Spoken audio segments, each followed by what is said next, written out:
Assalamualaikum warahmatullahi wabarakatuh. Perkenalkan nama saya Yolanda Blazinski. Saya dari Prodi Kehutanan Universitas Muhammadiyah Palangkaraya. Di sini saya akan menjelaskan klasifikasi tutupan lahan di Aceh Tamiang tahun 2024. Pendahuluan, Kabupaten Aceh Tamiang memiliki lanskap yang dinamis dan beragam, menjadi arena bagi aktivitas ekonomi yang signifikan sekaligus rumah bagi ekosistem penting, dari pesisir hingga daratan tinggi.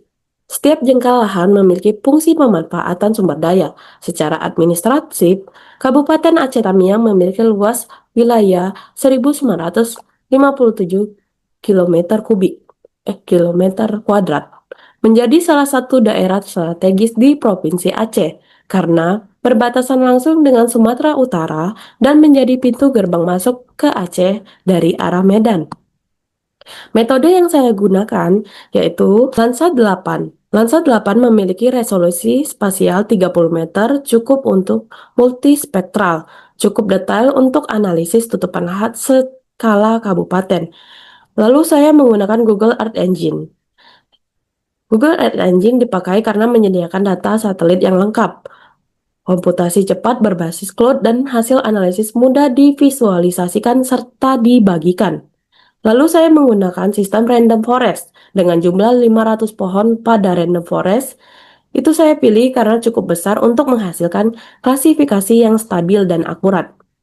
Hasil dan pembahasan, presentase luasan badan air 2%, semak belukar 11%, pemukiman 3%, tambak 4%, pertanian 7%, hutan 35%, perkebunan 35%. Hasil analisis menunjukkan bahwa Kabupaten Aceh Tamiang didominasi oleh dua tutupan lahan, yaitu perkebunan 38% dan hutan 35%. Keduanya menyumbang hampir 3/4 dari total luas wilayah, sehingga penentu utama dalam struktur lanskap daerah ini, dominasi perkebunan yang lebih besar dibandingkan hutan mencerminkan adanya pergeseran pemanfaatan yang berorientasi pada ekonomi, khususnya kelapa sawit. Sementara itu, hutan yang tersisa tetap berperan penting sebagai penyangga ekosistem. Kondisi ini menimbulkan tantangan keseimbangan antara kebutuhan ekonomi dan keberlanjutan lingkungan. Terlebih lagi dengan adanya peristiwa banjir yang baru ini terjadi, yang mengingatkan kita akan pentingnya menjaga tutupan hutan sebagai pelindung alami wilayah. Simpulannya, hasil analisis dominasi perkebunan yang lebih besar dibandingkan hutan menandakan adanya pergeseran struktur lanskap. Kondisi ini semakin relevan untuk diperhatikan mengingat banjir yang baru-baru ini terjadi, yang dapat dikaitkannya dengan berkurangnya tutupan lahan sebagai penyangga alami.